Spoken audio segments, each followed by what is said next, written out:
Wow. Dude, you did the right thing. She's asking for an open marriage. The response is no. Or the response is you don't say anything. You just move accordingly. I don't care if she takes that as, oh, maybe he means yes, or maybe he's thinking about it. No, you're going to get a divorce lawyer. Subject: She asked for an open marriage. I said no and showed her the door. Hey man, first off, I just want to say thank you for your channel. I've been quietly listening for a while, never really thinking I'd write in. But the other night, I was driving home from work and heard the story of the guy who agreed to an open marriage just to replace his wife with her friend. That one hit home for me, not because I did the same thing, but because it reminded me of my own story. Only difference? When my wife asked for an open marriage, I didn't play along. I didn't dig for answers. I didn't wait for more red flags to pile up. I just said no, and I kicked her out of the house I bought long before she even came into my life. That was the beginning of the end. But the road to that point, man, let me tell you, it's been a wild ride. So here goes my story. Maybe it'll help someone else see the warning signs a little earlier than I did. I met Jill at a mutual friend's cookout. Nothing fancy, just burgers on the grill and some beers in a cooler. I remember she walked in wearing this sundress and sunglasses, and I was immediately struck, not just by how she looked, but by how she carried herself. Confident, funny, smart as hell. We hit it off fast. We talked for hours that day, ended up closing the night out at a diner with pancakes and orange juice. I thought I'd hit the jackpot. We dated for about a year before I proposed. Honestly, I was in love. Not puppy love either. I mean the I can build a life with this woman kind of love. And for a while, it really was good. We traveled, we laughed, we supported each other's careers. I'm in commercial contracting, so my hours can be nuts, but she never seemed to mind. At least not at first. We got married in a small ceremony, nothing over the top, and I remember feeling like I was starting a real chapter. My house, bought 2 years before I met her, became our home. She moved in, made some changes here and there, and I was okay with that. I wanted her to feel like it was hers too. Things were good for the first few years, but around year 4, the vibe started changing. Little stuff at first. She'd get short with me over small things, started staying out late with coworkers more often than not. Told me she wanted to take more girls' trips. And hey, I'm not a controlling guy. I want the person I'm with to have her independence. But there's a difference between independence and avoidance. She started spending more time on her phone, always flipping it over when I walked by. She changed her passwords, said it was for security, stopped initiating affection, would pull away when I tried. I remember one night asking her, "Is everything okay between us?" And she replied, "You're just paranoid. Everything's fine." But I wasn't paranoid. My gut knew something was off. And I'll be real, I didn't go snooping. I've never been that type of man. I wasn't about to turn into Sherlock Holmes with a login tracker. I believe in direct conversations. And if someone's going to lie to your face, then at least you gave them the opportunity to be honest. Then came the big moment. It was a Saturday afternoon. I was watching the game, chilling on the couch. She came into the room, stood there for a second, like she was trying to find the right words, and then just said, "Have you ever thought about an open marriage?" I sat up straight. "What?" She repeated it, slower this time. "I think it could help us reconnect. You know, explore other people and then come back stronger." I laughed. I genuinely laughed. Thought she was joking. But her face stayed stone cold serious.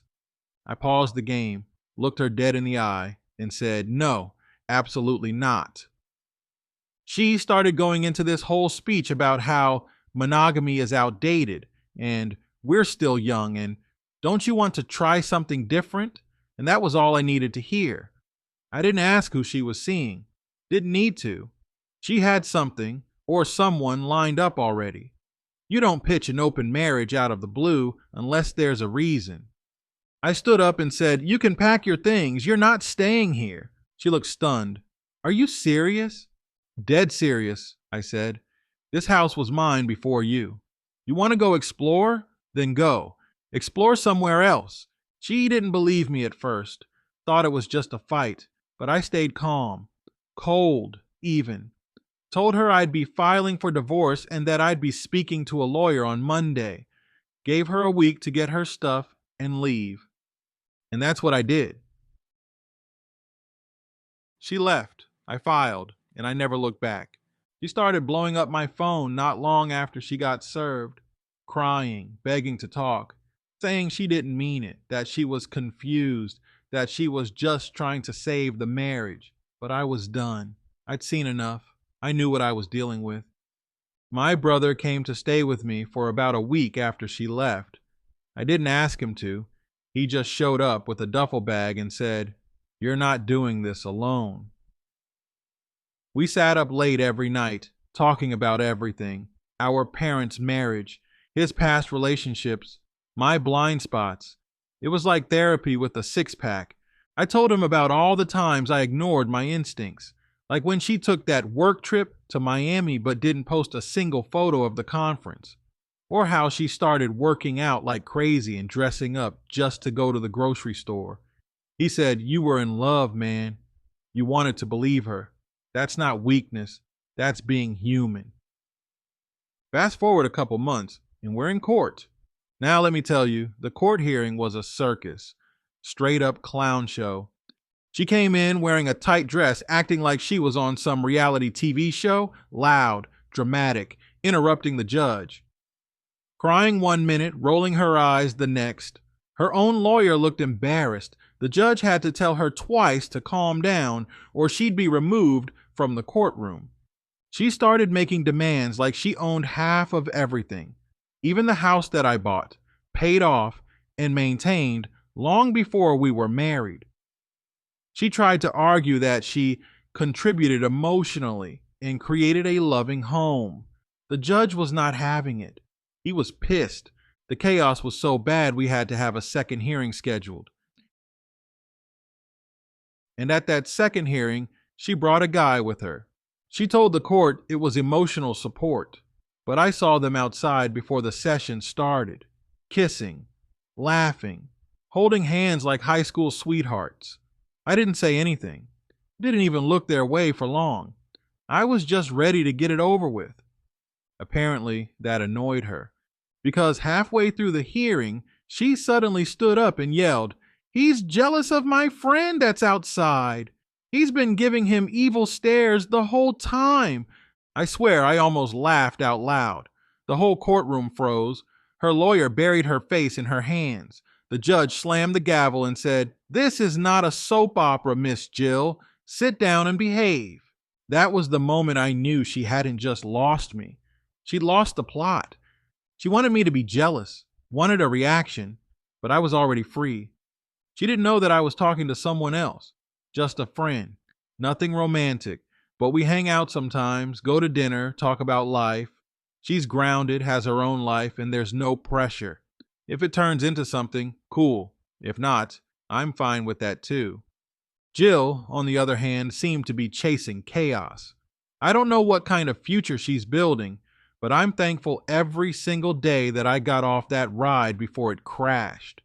After that second court hearing, I went home, sat on my back porch with a glass of bourbon, and just stared out at the trees. My property backs up to a little patch of woods, and let me tell you, it's quiet out there, peaceful, the kind of silence that lets you actually hear your own thoughts. I remember thinking to myself, how did we get here? 6 years. That's not nothing. I didn't just wake up one day and decide to stop loving her. I married Jill because I truly believed we had something real. I thought we were building a future. Kids, vacations, growing old together, all of that. And maybe that's the most painful part, not what she did, but how real the dream felt before it all fell apart. But if I'm honest, I think the signs were always there. Not the kind of signs you spot easily, but the subtle ones. The way she'd sometimes talk down to waiters, how she could never admit when she was wrong, the way she always needed attention from others, especially men. I ignored them because I thought love meant pushing through the hard parts. Turns out, love also means knowing when enough is enough. Let me backtrack a bit here and tell you about one of the biggest red flags I ignored.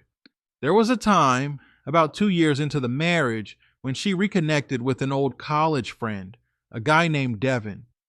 I didn't think much of it at first. She said they were just catching up, and I took her word for it. But then it became a weekly thing.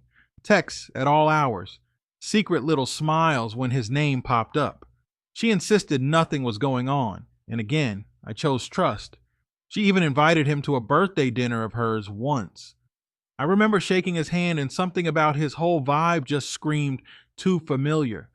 They shared inside jokes I'd never heard before. When I asked her about it later, she brushed me off and told me I was insecure. Insecure! That word stuck with me for a long time. It made me doubt myself, made me feel small, but looking back, that was emotional manipulation. She weaponized my trust, used it as a shield to keep me in the dark. And I stayed. God help me, I stayed. I told myself that marriages go through rough patches, that she just needed space, that it would get better, but it didn't. It only got worse. By year 5, we barely spoke unless it was logistics, bills, groceries, what time dinner was. The intimacy had died. I couldn't remember the last time she reached for me without me reaching first. I stopped trying after a while, stopped initiating, stopped pushing. I was emotionally tapped out. And then came that ridiculous open marriage pitch. You know, I still replay her face in my mind when I told her no. She looked shocked, like it never even occurred to her that I'd refuse. That maybe, just maybe, I wasn't the pushover she'd painted me out to be. I didn't yell, didn't break anything. I just stood tall, looked her in the eye, and told her she had to leave. The next few weeks were strange, quiet in a way I hadn't felt in years. Lonely, yes, but peaceful, like I could finally breathe again. I found myself sleeping better, eating better, even walking around the house barefoot without that feeling of tension in my chest. I didn't have to walk on eggshells anymore, and like I mentioned earlier, my brother came by and crashed with me for a week. That was probably the most healing part of all of this. We stayed up late drinking whiskey and having real conversations. Not the surface level stuff we used to do growing up, but real talk. He told me about his own failed relationship, how he caught his girlfriend cheating, how it wrecked him, how he rebuilt himself. We talked about what we wanted in life, in love, in ourselves. Sometimes, he said, you have to burn the bridge just to stop yourself from going back. That line hit me hard, because that's exactly what I needed to do with Jill. Not just end it, not just get distance, but burn the bridge so I couldn't go running back when the loneliness crept in at 2 a.m. And yeah, it did creep in. I'm not gonna lie and pretend I was some rock the whole time. There were nights when I missed her. Not her now, but the version of her I used to love. The woman who made pancakes on Sunday mornings, who sat with me on the roof and looked at stars, who texted me, "I miss you," in the middle of a workday just because. But that woman was gone, and maybe she never fully existed in the way I thought. Jill's descent into chaos didn't stop with the courtroom. After the second hearing, she started posting weird stuff on social media. Pictures of her with that same guy, shirtless, draped over her, calling him my king.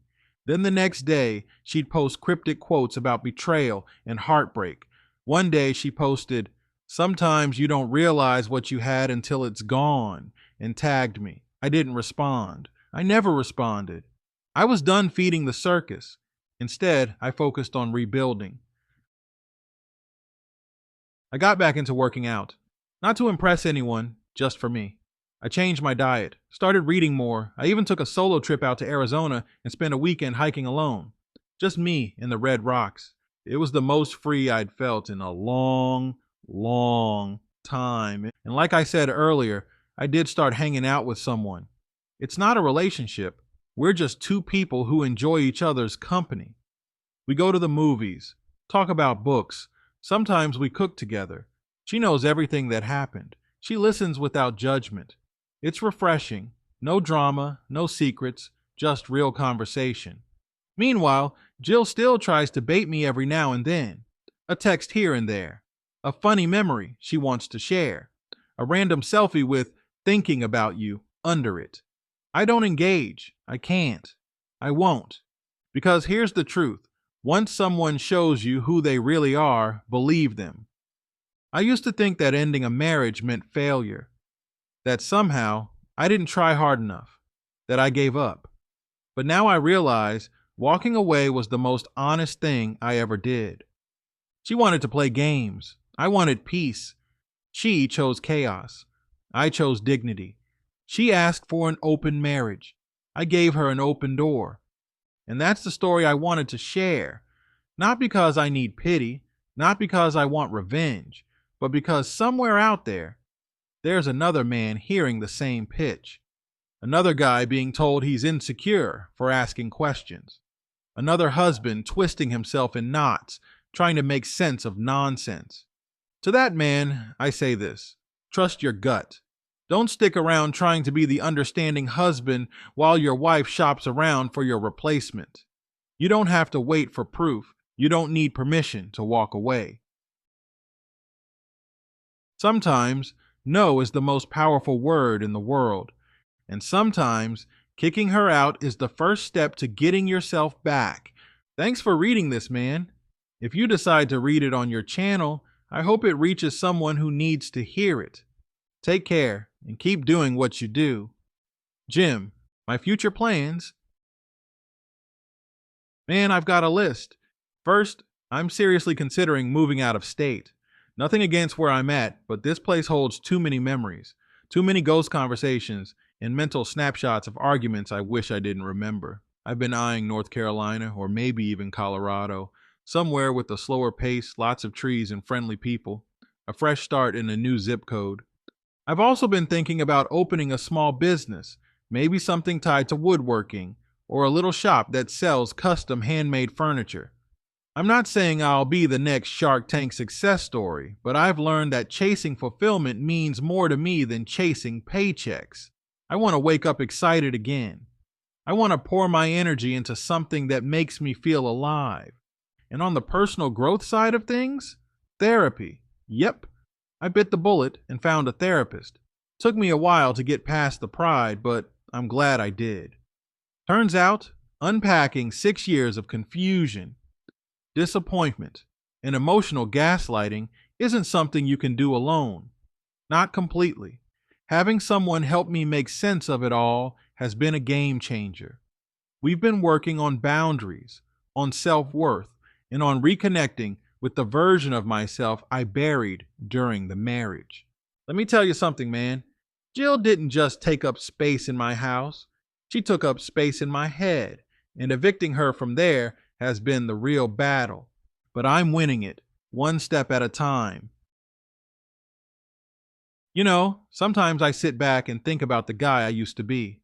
The guy who let her talk to him like he was beneath her, who walked on eggshells hoping things would get better, who second-guessed himself every time she flipped the script and made him feel like the problem.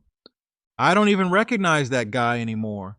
I used to think being a man meant absorbing hits and keeping your mouth shut, providing no matter how you felt, being a steady ship even in a storm you didn't cause. But now I see it different. Being a man, a real man, means knowing when to say, this isn't okay. It means standing your ground, even when your knees are shaking. It means loving yourself enough to walk away from what hurts you, even if it once felt like home. I've had guys reach out to me since the story went live. A few recognize parts of their own lives in mine. One guy told me he was on the verge of agreeing to an open marriage, just to keep his wife happy. But after hearing my story, he pumped the brakes and had a real talk with her. Another guy said he didn't even know it was okay to say no until he heard my words. That blew my mind. We live in a world where men are told to be strong, but not too strong, to be emotionally available, but not too emotional, to be loyal, even if we're being dragged through the mud. Enough of that. It's time we give ourselves permission to feel, to heal, and to choose ourselves without guilt. So, yeah, man, life's got a different flavor now, and I'm finally starting to enjoy it. You ever have one of those mornings where you wake up and just know daughter, things are going to be okay? Like your soul finally exhaled after holding its breath for way too long? I had one of those mornings last week. Nothing big happened. No lottery win, no romantic twist. Just me, a strong cup of coffee, a quiet sunrise, and the sound of nothing but peace. And I sat there on the porch thinking, this is it. This is what freedom feels like. Not revenge, not rebound, not some Hollywood style redemption arc where I come back shredded and driving a sports car.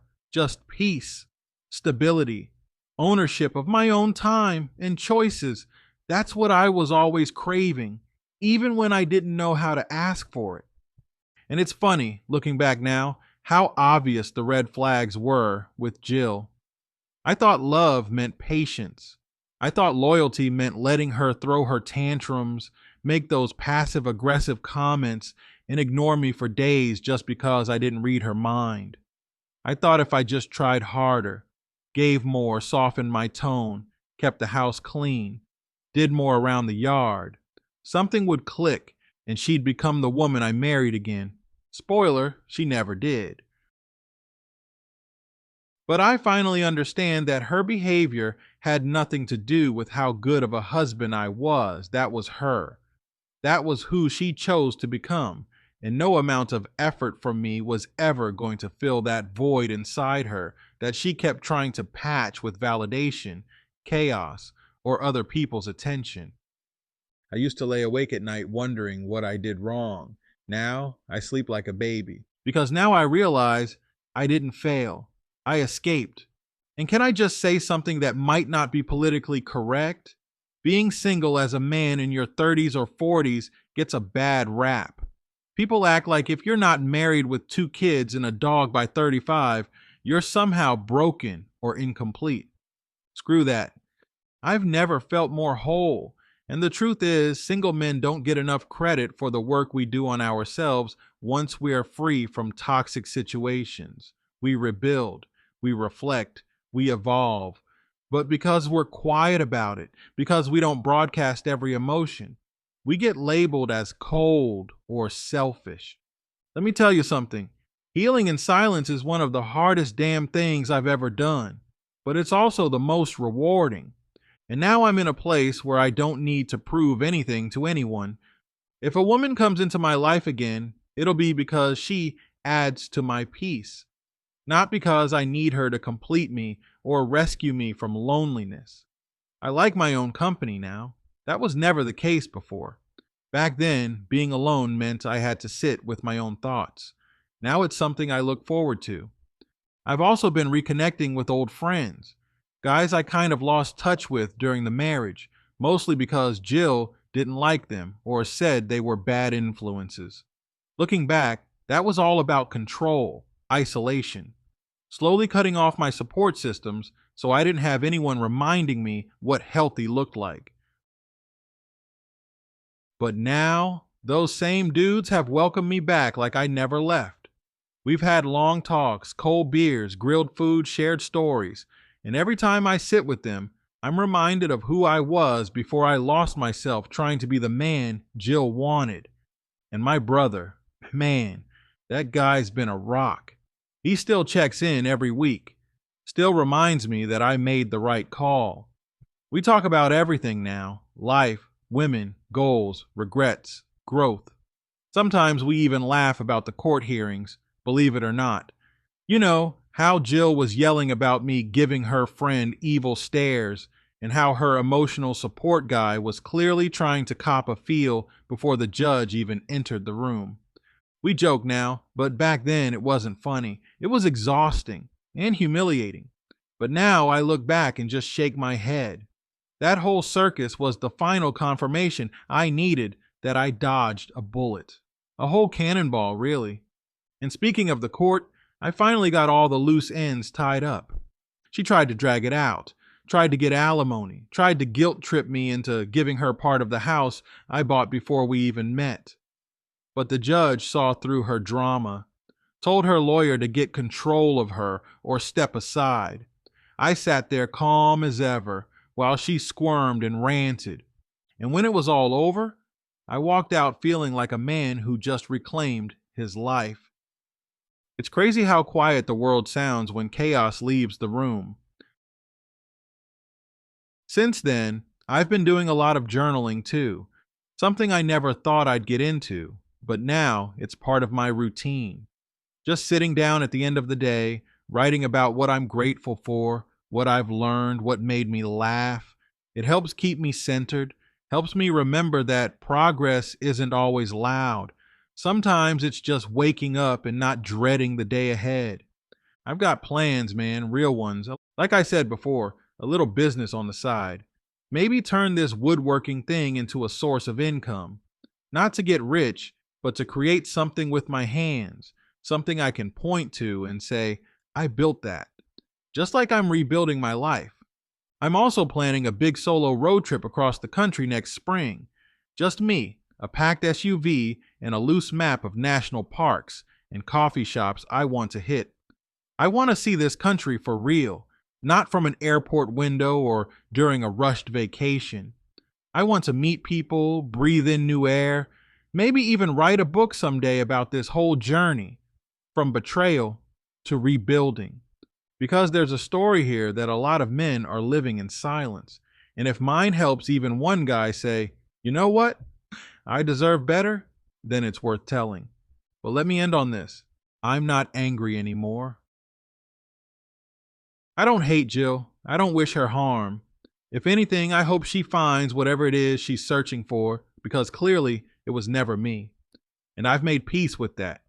I gave her the best parts of me when I didn't even know how to take care of myself. I stayed loyal when she was already mentally out the door. I loved her, even when she made it hard to. That's not weakness. That's strength. That's integrity. That's the man I am. And now I'm giving me that same energy. That's what I want other men to understand. Walking away doesn't make you heartless. It makes you honest. It means you finally realized that love shouldn't come at the cost of your dignity. So thank you again, man. Not just for replying to my first email, but for doing what you do. You give a voice to guys who feel invisible. You remind us we're not crazy, not weak, not alone. Keep it going. And if you ever need a guest, a story, or a dude to build you a custom oak coffee table, I got you. Take care, Jim. And you're going to divorce her. She's trying to make you jealous. Oh, this guy is here for emotional support. Ma'am, that's the woman you were sleeping with. That's the man you were sleeping with. That's the man you wanted to cheat with. Stop it. Stop it. OP, I'm glad you moved on. I'm glad you have plans for your future. Salute to you. Guys, don't accept any open marriages. Even if your plan is, well, I'm just going to make her jealous. It's not worth it. That can come back and bite you in the butt. You can file for divorce and lie and say he was cheating on me. Look, I got all this evidence of him talking to all these girls. He slept with 30 different women. I'm upset. I want alimony. I want the house. Don't do that, guys. Divorce. Let me know what you think about this in the comments, guys. If you want to send in a story, send it to truestorynation@gmail.com. Here, I'll put it on the screen. That is truestorynation@gmail.com. I'm going to catch you guys at the next one.